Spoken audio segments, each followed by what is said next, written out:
ನಮಸ್ಕಾರ, ನಾನು ನಿಮ್ಮ ಸ್ವಾಗತ. ಕಿರಿಕ್ ಪಾರ್ಟಿ ಚಿತ್ರದ ಮೂಲಕ ದಿನ ಬೆಳಗಾಗುವುದರಲ್ಲಿ ಫೇಮಸ್ ಆದ ನಟಿ ರಶ್ಮಿಕಾ ಮಂದಣ್ಣ. ಮೊದಲ ಸಿನಿಮಾದಲ್ಲೇ ಸಿಕ್ಕಾಬಟ್ಟೆ ಸದ್ದು ಮಾಡಿ ಸ್ಟಾರ್ ನಟರ ಚಿತ್ರಗಳಲ್ಲಿ ಆಫರ್ ಗಿಟ್ಟಿಸಿಕೊಂಡ ರಶ್ಮಿಕಾ ಈಗ ಟಾಲಿವುಡ್ ಅಂಗಳಕ್ಕಿಳಿದಿದ್ದಾರೆ. ಹೌದು, ಮೂಲಗಳ ಪ್ರಕಾರ ಈಗಾಗಲೇ ರಶ್ಮಿಕಾ ಅಭಿನಯಿಸಲಿರುವ ತೆಲುಗು ಸಿನಿಮಾ ಅಂತಿಮವಾಗಿದ್ದು ಆದಷ್ಟು ಬೇಗ ಶೂಟಿಂಗ್ ಶುರು ಆಗಲಿದೆಯಂತೆ. ಇಷ್ಟು ದಿನ ಪರಭಾಷೆಗಳಿಂದ ರಶ್ಮಿಕಾ ಅವರಿಗೆ ಸಿಕ್ಕಾಬಟ್ಟೆ ಆಫರ್ಗಳು ಬರ್ತಿದ್ರು. ಸದ್ಯಕ್ಕೆ ಪರಭಾಷೆಗಳಲ್ಲಿ ನಟಿಸುವುದಿಲ್ಲ ಎಂದಿದ್ದ ರಶ್ಮಿಕಾ ಟಾಲಿವುಡ್ನಲ್ಲಿ ತಮ್ಮ ಕಿರಿಕನ್ನ ಪ್ರಾರಂಭಿಸಿದ್ದಾರೆ. ಎಲ್ಲ ಅಂದುಕೊಂಡಂತೆ ಆದ್ರೆ ಈ ವರ್ಷವೇ ರಶ್ಮಿಕಾ ಅವರ ತೆಲುಗು ಸಿನಿಮಾ ಶುರುವಾಗುವುದು ಖಚಿತ ಎನ್ನಲಾಗ್ತದೆ.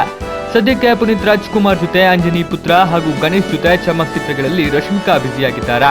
ಇನ್ನು ಈ ಬಗ್ಗೆ ಪ್ರತಿಕ್ರಿಯಿಸಿರುವ ರಶ್ಮಿಕಾ, ಸಿನಿಮಾಗಳಿಗೆ ಭಾಷೆಯ ಹಂಗಿಲ್ಲ, ಒಳ್ಳೆ ಸಿನಿಮಾಗಳನ್ನ ನೀಡುವುದು ಮಾತ್ರ ನನ್ನ ಉದ್ದೇಶ. ಕನ್ನಡ ಚಿತ್ರಗಳಿಗೆ ನನ್ನ ಮೊದಲ ಆದ್ಯತೆ ಇದ್ದೇ ಇರುತ್ತೆ ಎಂದಿದ್ದಾರೆ. ಈ ವಿಡಿಯೋ ನಿಮಗೆ ಇಷ್ಟ ಆಗಿದ್ರೆ ಲೈಕ್ ಮಾಡಿ, ಶೇರ್ ಮಾಡಿ. ಹೆಚ್ಚಿನ ಸುದ್ದಿಗಳಿಗಾಗಿ ಜಸ್ಟ್ ವ್ಯೂನ ಸಬ್ಸ್ಕ್ರೈಬ್ ಮಾಡಿ.